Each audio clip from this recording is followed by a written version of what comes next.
Hello বন্ধুরা, welcome করছি defence guide একাডেমির আজকের ভিডিওতে। বন্ধুরা, প্রতি বছর বাংলাদেশ সেনাবাহিনীর অসংখ্য সৈনিক জাতিসংঘ মিশনে অংশগ্রহণ করে। মিশনগুলো সাধারণত আফ্রিকার বিভিন্ন দেশে হয়ে থাকে। এই দেশের মানুষরা অনেক বেশি উগ্র হয়ে থাকে।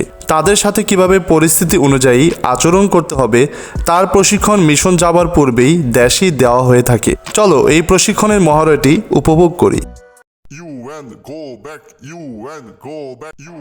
থামো থামো, কেউ আমাদের ব্যারিকেড অতিক্রম করার চেষ্টা করবে না। তোমাদের সমস্যা কি আমাদেরকে বলো, আমরা সমাধানের চেষ্টা করব। তোমাদেরকে আমাদের দেশে আর দেখতে চাই না। তোমরা আমাদের দেশ ছেড়ে চলে যাও। আমরা তোমাদের শান্তির জন্যই কাজ করতে এসেছি। আমরা তোমাদের বন্ধু।